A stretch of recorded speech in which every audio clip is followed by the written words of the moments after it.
Halo teman-teman sekalian, kita bertemu lagi dalam perkuliahan Desain dan Analisis Berorientasi Objek. Kali ini kita akan mempelajari tentang pemodelan kelas dan objek. Ini merupakan perkuliahan ya pada pertemuan yang keempat, lanjutan dari materi-materi yang sebelumnya sudah kita pelajari.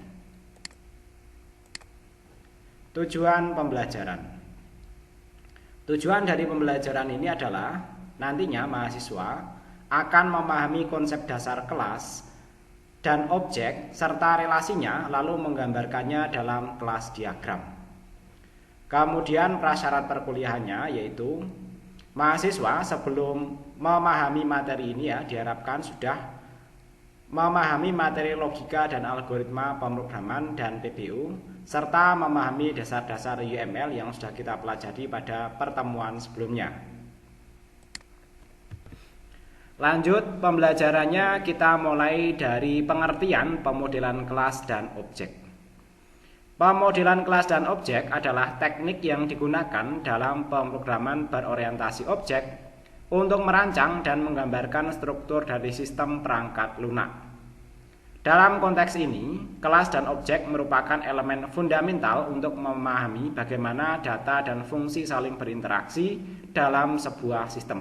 Gambar ini tidak ada hubungannya ya, hanya pemanis saja. Tapi di sini ada representasi kelas, abstrak, dan lain sebagainya. Kemudian pengertian dari kelas itu sendiri kita ulas lagi ya. Bahwa kelas adalah blueprint atau template ya, kita lebih mudahnya ya, karena untuk istilah blueprint ini di tempat kita kurang familiar ya.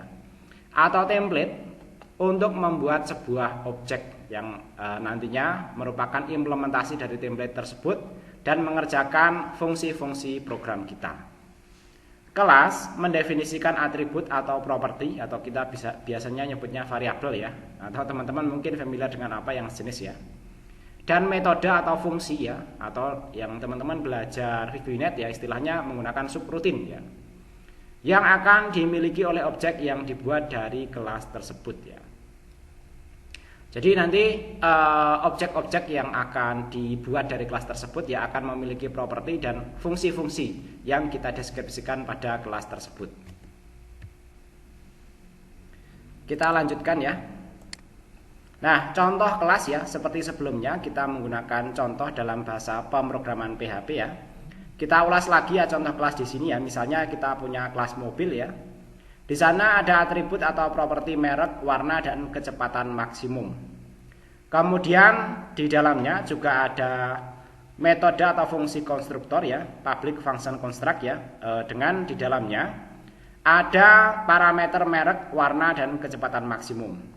Nah, konstruktor ini nanti ketika kelas ini diinstansiasi akan menjalankan pengisian ya, merek yang ada pada saat ini diisi dengan merek ya saat instansiasi. Kemudian warna diisi dengan warna dan kecepatan maksimum diisi dengan kecepatan maksimum. Sehingga nanti saat pertama kali diinstansiasi merek, warna, dan kecepatan maksimum ini nanti akan terisi datanya ya, tidak kosong. Kemudian di dalamnya ada fungsi nyalakan mesin ya. Nah, fungsi nyalakan mesin ini nanti akan mengembalikan sebuah string ya, mesin mobil menampilkan merek yang ini ya, yang diisi saat instansiasi tadi ya. Kemudian mereknya nanti dinyalakan ya. Kemudian untuk mematikan mobil ya kurang lebih sama dengan fungsi nyalakan mobil tadi ya. Ini nanti akan mengembalikan sebuah string ya di mesin mobil ya, kemudian disambung dengan merek yang sudah kita isi tadi ya, kemudian matikan ya untuk mematikan mesin ya. Kemudian info mobil ya, untuk info mobil nanti akan mengembalikan informasi merek ya diisi dengan merek saat ini, kemudian warna diisi dengan warna saat ini, dan kecepatan maksimum juga akan diisi dengan kecepatan maksimum saat ini ditambah keterangan kilometer per jam ya. Nah, representasi kelas kendaraan dalam diagram nanti bisa digambarkan seperti ini ya. Nah, bagian atas ini merupakan nama kelas ya. Nah, nama kelas ya. Kemudian bagian tengahnya ini adalah atribut atau properti kelas. Kemudian bisa kita sebutkan jenis datanya, terutama untuk bahasa-bahasa pemrograman yang berbasis compiler ya. Tapi untuk PHP sebenarnya tidak perlu ya. Nah, di sini ya. Untuk PHP tidak perlu menyebutkan tipe datanya ya.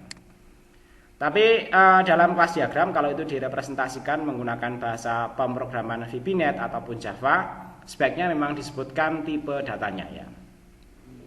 Nah, kemudian untuk konstruktornya ya. Nah, untuk konstruktornya ini kita menyebutkan parameter-parameter yang digunakan di dalamnya ya. Yaitu di sini merek ya, kemudian warna dan kecepatan maksimum ya. Kemudian untuk metode lain ya, nyalakan mesin, matikan mesin dan info mobil. Nah, itu nanti bisa dibuat di sini.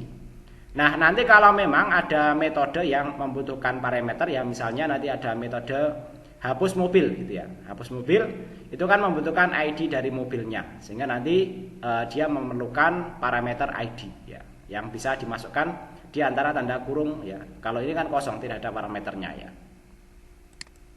Nah, selanjutnya mengenai objek. Objek adalah instansiasi dari kelas. Ketika kelas didefinisikan, belum ada data yang konkret hingga dibuat objek dari kelas tersebut. Objek memiliki atribut dengan nilai yang spesifik ya. Nah, nanti ini hanya pemanis saja gambarnya ya. Jadi nanti kurang lebih setelah kita membuat kelas ya, kemudian ketika implementasi kita perlu membuat objek, terutama dalam bahasa pemrograman yang ketat menggunakan konsep PBU ya.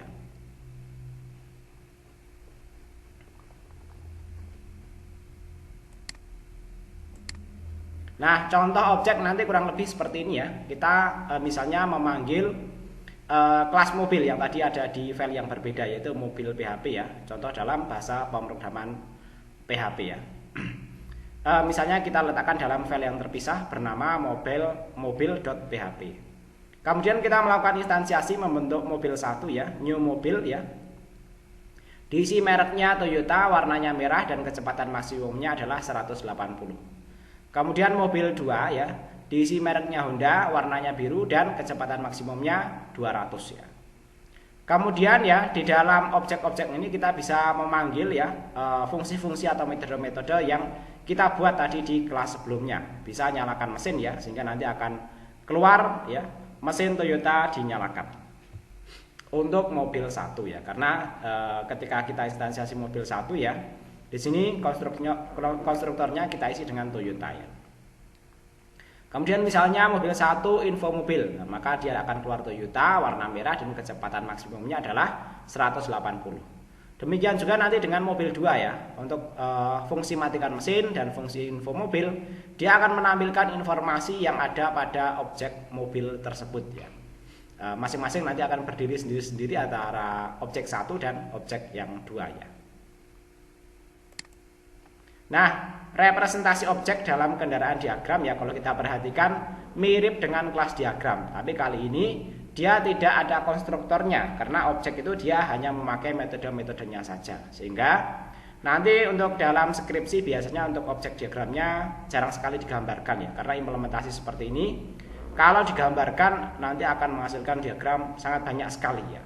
Sementara untuk kelas diagram nanti bisa yang sifatnya abstraksi atau ringkasan dari keseluruhan program yang dibuat ya. Nah, berikutnya kita masuk ke pemodelan kelas ya. Pemodelan kelas adalah proses mendeskripsikan elemen-elemen sistem dengan membuat kelas diagram yang menunjukkan atribut, metode, dan hubungan antar kelas.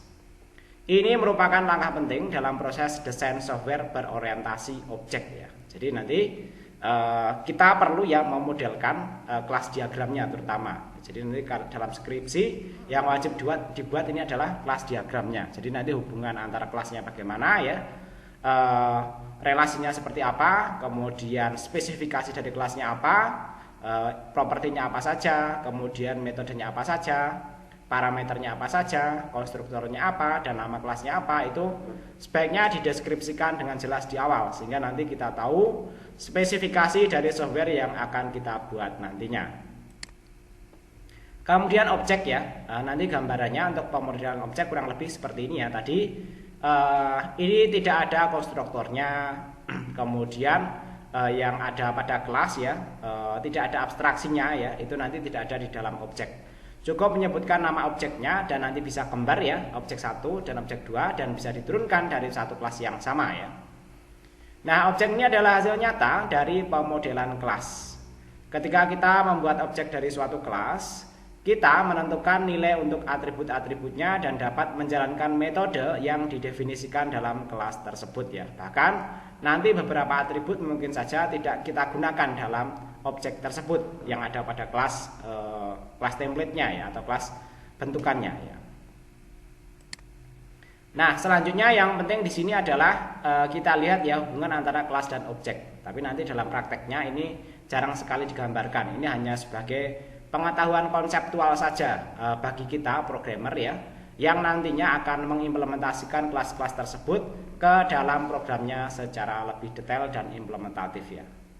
Yang pertama, instansiasi. Ini adalah proses pembuatan objek dari kelas ya. Jadi nanti misalnya ada kelas person ya, maka nanti bisa diinstansiasi menjadi student dan profesor ya. Orang menjadi kategori siswa ataupun profesornya. Kemudian atribut objek ya. Setiap objek memiliki atribut yang disimpan sebagai data unik yang terpisah dari objek lainnya. Jadi nanti ada dalam objek-objek ini ya, dia memiliki atribut-atribut unik ya, yang terpisah daripada objek yang lainnya. Nah, misalnya di sini dalam kelas person ya, dia ada atribut name, phone number dan email address ya. Sementara dalam objeknya ada tambahan, yaitu kalau student ada student number, ada average mark atau rata-rata nilai ya. Kemudian untuk profesor ada salary dari profesornya tersebut ya. Kemudian metode objek ya. Ini dapat melakukan operasi berdasarkan metode yang didefinisikan di dalamnya. Jadi nanti purchase parking pass-nya ya nanti bisa dipakai di dalam objek-objeknya ini ya. Oke, kita lanjut ya. Nah, kita lihat hubungan antar kelas macam-macamnya nanti kurang lebih seperti ini ya. Yang pertama ada hubungan asosiasi ya. Kelas yang terhubung dengan kelas lain ya, misalnya kelas mobil berasosiasi dengan kelas pengemudi ya.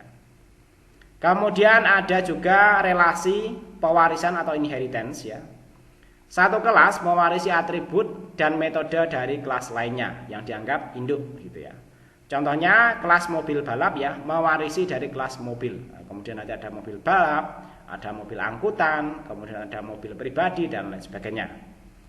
Kemudian relasi agregasi ya. Satu kelas mengandung objek kelas lain untuk relasi agregasi lain. Tetapi objek tersebut bisa juga berdiri sendiri. Misalnya garasi memiliki mobil, tetapi mobil dapat juga ada tanpa adanya garasi ini ya. Nah, jadi relasi yang opsional untuk agregasi ini.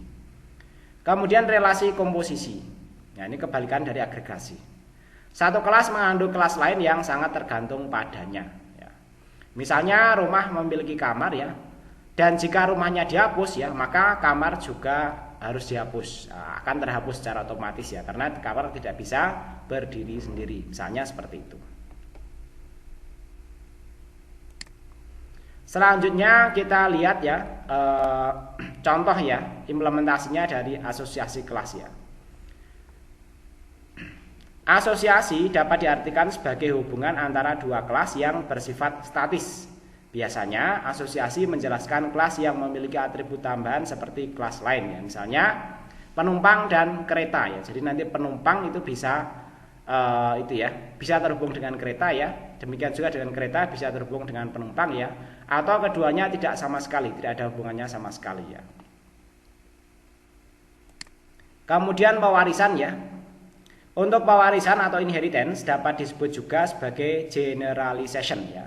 Dalam kelas diagram ya, adalah satu kemampuan untuk mewarisi seluruh atribut dan metode dari kelas asalnya atau superkelasnya ke kelas lain atau subkelasnya ya. Jadi nanti misalnya di awal kita mendeskripsikan kelas umum ya, yaitu hewan ya. Kemudian kita membuat kelas-kelas yang lebih spesifik, misalnya kuda, ikan, dan harimau ya. Nah, misalnya itulah relasi pewarisan atau generalization ya. Kemudian agregasi kelas ya. Nah, tadi agregasi kelas ya adalah hubungan antara dua kelas di mana salah satu kelas merupakan bagian dari kelas lain. Tetapi dua kelas ini dapat juga berdiri sendiri-sendiri ya. Jadi kalau agregasi salah satunya tergantung dengan kelas lain ya, tapi dapat juga berdiri sendiri ya. Jadi di sini misalnya buku ya, itu tergantung dari perpustakaan ya. Namun demikian ya, perpustakaan juga biasanya memiliki buku ya. Tapi keduanya bisa juga berdiri sendiri-sendiri ya. Selanjutnya komposisi kelas ya. Misalnya kita ingin memodelkan hubungan antara rumah dan beberapa kamar. Tadi contohnya seperti itu ya. Sebuah rumah terdiri dari beberapa kamar dan jika rumah tersebut dihancurkan, semua kamar di dalamnya juga akan hilang. Inilah relasi komposisi. Nah, nanti misalnya seperti ini ya. Nah, di sini ya dalam rumah ada properti alamat dan luas dan ada konstruktor serta di sini ada metode tambah kamar dan get info rumah ya. Kemudian di dalam kelas kamar yang merupakan komposisi dari rumah ya. Di sana ada tambahan ukuran yaitu ada tambahan properti yaitu ukuran dan tipe ya. Serta di dalamnya dia ada konstruktor sendiri yaitu konstruk dan info kamar ya. Sehingga nanti hubungan seperti ini ya bisa itu ya sangat tergantung sekali ya. Ini nanti info untuk alamat dan luasnya dia tergantung dari kelas rumah ini ya. Nah, selanjutnya kita lihat di sini untuk konsep abstraksi. Dalam pemrograman berorientasi objek, kelas abstrak adalah kelas yang tidak dapat diinstansiasi langsung ya. Tidak bisa dijadikan sebagai objek menjadi objek langsung ya. Sementara interface ya mendefinisikan kontrak yang harus diimplementasikan oleh kelas-kelas yang menggunakannya. Namun dalam konteks diagram ya keduanya nanti kita anggap sama-sama abstraksi ya. Jadi nanti perbedaan antara abstrak dan interface itu soal kewajiban diimplementasi atau tidak nanti di dalam kelas-kelas yang menerapkannya, kelas-kelas implementasinya ya. Namun keduanya ya konteksnya di sini adalah abstrak kelas ya atau abstraksinya atau ringkasan dasar dari programnya ya. Nah, contoh kasusnya adalah kendaraan motor dan mobil. Kendaraan, mobil dan motor ya. Kendaraan adalah kelas abstrak yang mendefinisikan atribut dasar dari semua jenis kendaraan. Kemudian mengemudi ya. Ini adalah interface yang berisi metode untuk mengemudi yang harus diimplementasikan oleh setiap kendaraan yang bisa dikemudikan ya. Selanjutnya mobil dan motor ini adalah kelas konkret yang mewarisi kelas kendaraan dan mengimplementasikan interface mengemudi ya. Nah, nanti diagramnya nanti kurang lebih seperti ini ya. Ini kelihatan agak kecil ya. Nah, di sini ada keterangannya. Interface mengemudi di sebelah kiri mendefinisikan metode menyalakan mesin, mematikan mesin ya. Yang harus diimplementasikan oleh kelas yang menggunakannya. Kalau kita lihat di sini ya interface mengemudi ya, ketika diimplementasikan dalam kelas kendaraan ya, maka kelas kendaraan nanti wajib ada menyalakan mesin dan matikan mesin ini ya. Kemudian ketika diturunkan ya di inheritance pada mobil dan motor ya, maka kelas turunan dari kendaraan ini ya yang mengimplementasikan interface mengemudi atau abstrak mengemudi ya, dia juga harus mengimplementasikan nyalakan mesin dan matikan mesin. Soal metode lain nanti opsional, tapi yang wajib ditetapkan nanti di sini. Itulah yang dimaksud dengan abstraksi kelas atau kelas dasar ya. Nah, selanjutnya ya,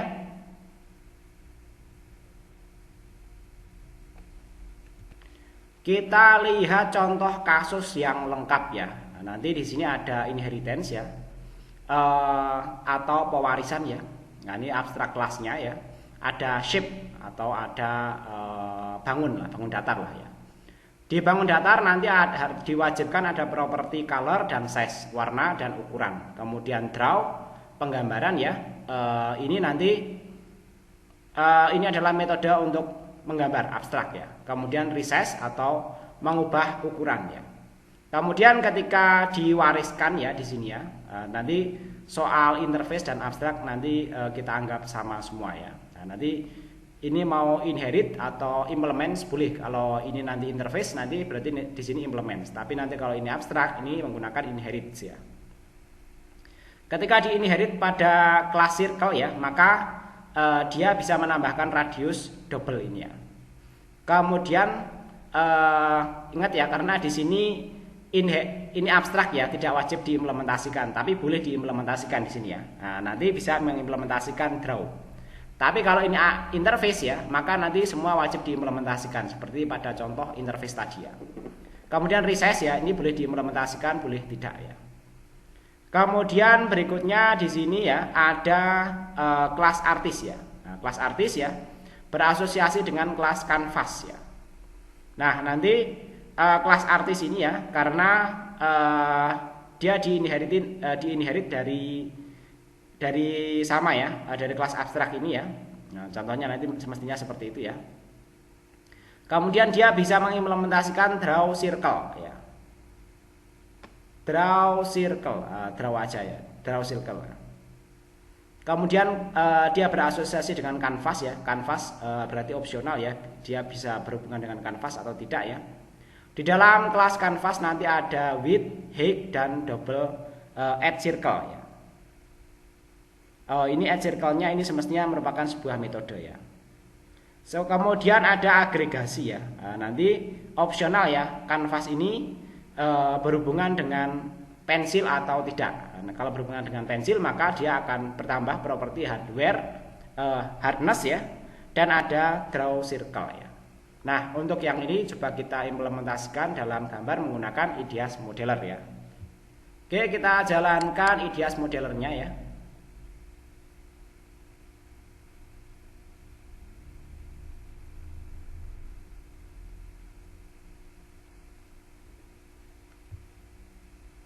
Kemudian kita buat proyek baru ya. Di sini misalnya kelas diagram ya. Autornya saya sendiri ya. Kemudian ini ya, belajar kelas diagram ya. Kemudian kita save ya. Kita save ke dalam folder perkuliahan kita ya. Kita berada di perkuliahan desain dan analisis berorientasi objek ya. Nah, ini adalah kelas diagram, kita save di sini ya. Oke, berikutnya kita klik kelas diagram. Nah, sebenarnya kita juga bisa membuat objek diagram ya. Nah, di sini dia kelas diagram ya. Yang pertama kita buat ya, nanti kita mengikuti yang ada di sini ya. Kita buat abstract shape ya. Nah, kita buat ya. Kalau ini kita buat interface saja ya, interface seperti ini ya. Nah, interface ya.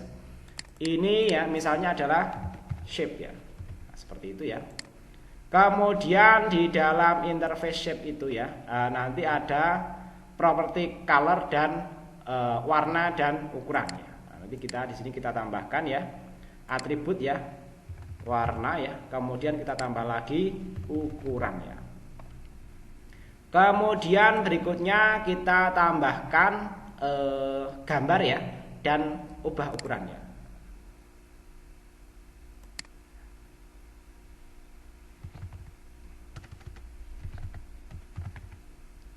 Menggambar, saya kata kerja ini ya, fungsi ya.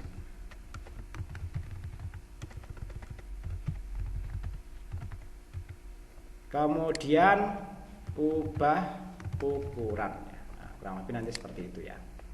Selanjutnya ya,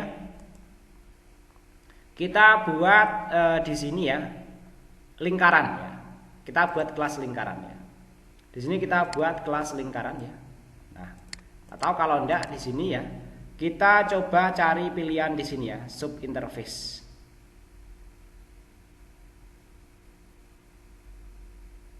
Nah, bisa nambahkan juga konstruktor. Kita coba sub interface ya. Oh, tidak bisa ya. Kita buat kelas manual saja ya. Dan di sini ya hubungannya adalah inheritance, inherit ya.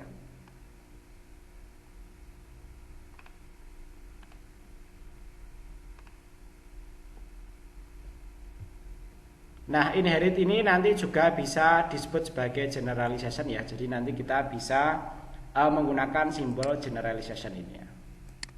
Nah, ya seperti ini ya. Ini misalnya adalah lingkaran ya. Lingkaran.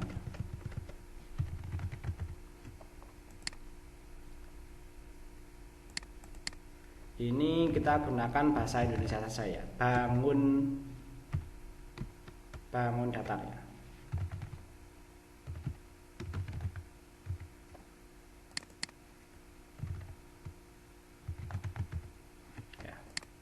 Kemudian di dalam kelas lingkaran itu ya, kita kembali ke sini tadi.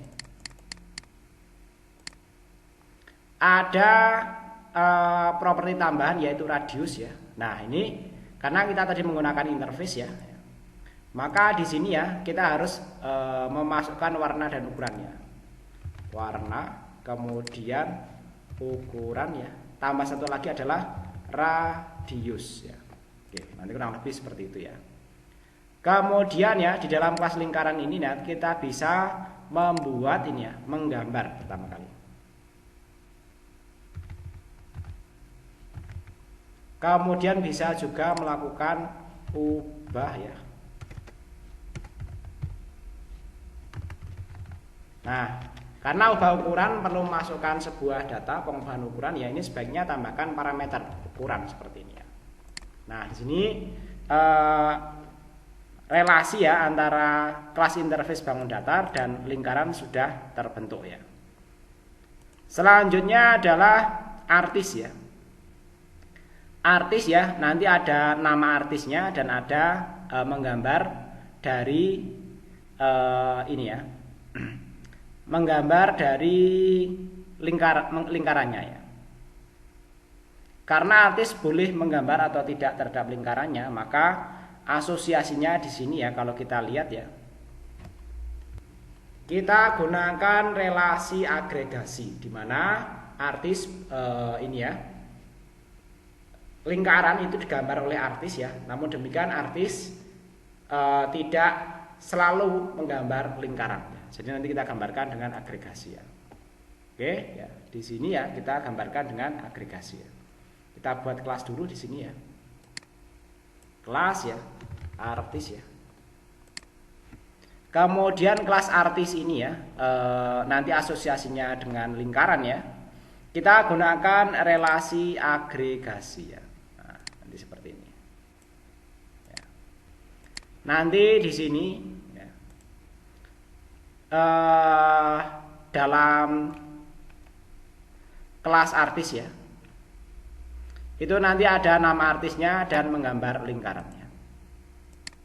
Di sini ya bisa kita tambahkan ya nama artis ya, dan tambahkan objek menggambar lingkaran ya. Oke, nanti kurang lebih seperti itu ya. Nah, menggambar lingkaran nanti berdasarkan ketentuan yang ada di sini ya. Nanti ada ukuran, warna, dan radius ya. Setelah kita menggambarkan artisnya ya, selanjutnya menggambarkan kanvas dengan relasi asosiasi ya. Selanjutnya kita buat kelas kanvas ya, dengan relasi asosiasi ya dengan artis ya. Nah, relasinya seimbang antara kanvas dan artis ya. Di dalam kelas kanvas nanti ada lebar, tinggi, dan metode tambahkan lingkaran ya. Ada lebar ya, kemudian ada tinggi ya, kemudian ada tambah lingkaran ya. Oke, kurang lebih nanti seperti itu ya.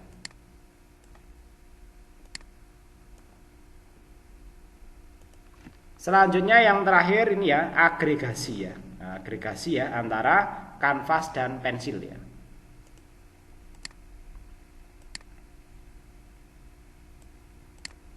Ini sama dengan relasi antara lingkaran dan artis tadi ya. Di sini kita tambahkan kelas pensil ya. Ini berelasi agregasi ya dengan lingkaran ya. Nah, ini kelas pensil nanti ada hardness ya. Hardness itu tingkat kekerasan pensil dan draw circle ya. Di sini nanti ada kekerasan ya. Dan nanti ada menggambar ya lingkaran ya. Oke, kurang lebih nanti seperti itu.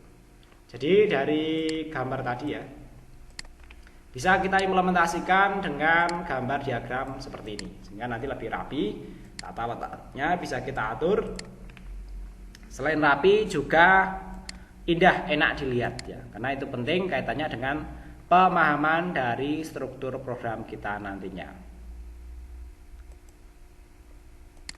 Baik, dari pembelajaran tadi bisa kita simpulkan ya. Yang pertama bahwa kelas dan objek ini adalah, kita mulai dari kelas dulu ya. Kelas adalah blueprint untuk membuat objek, sedangkan objek adalah instansiasi dari kelas yang mencakup atribut dan metode. Hubungan antara kelas nanti ada asosiasi ya, keterkaitan antara dua kelas. Pewarisan, satu kelas mewarisi atribut kepada kelas lain. Agregasi, satu kelas mengandung objek dari kelas lain, tetapi keduanya dapat juga berdiri sendiri.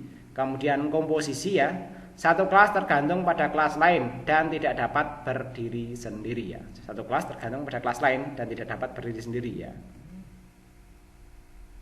Nah, ini tidak ada ya contoh komposisi ya. Nah, nanti teman-teman bisa cari contoh yang lain ya. Kemudian diagram kelas ini nanti merupakan pemodelan kelas yang dilakukan melalui diagram kelas ya, yang menunjukkan nanti ada atribut, metode, dan hubungan antar kelas atau relasinya ya. Kemudian yang dimaksud dengan abstraksi adalah kelas abstrak ya, tidak dapat diinstansiasi secara langsung ya, sedangkan antarmuka dan interface ya mendefinisikan kontrak yang nanti wajib diimplementasikan pada kelas-kelas yang mengimplementasikan kelas abstraknya tersebut ya. Contoh kasusnya tadi sudah kita lihat ya, ada kendaraan, mobil, dan motor mewarisi atribut dari kelas kendaraan dan mengimplementasikan metode dari antarmuka mengemudi ya. Baik, demikian ya materi kita kali ini. Mudah-mudahan apa yang saya sampaikan dapat dipahami dan bermanfaat. Jika ada pertanyaan atau diskusi silahkan disampaikan melalui kolom komentar. Terima kasih. Assalamualaikum warahmatullahi wabarakatuh.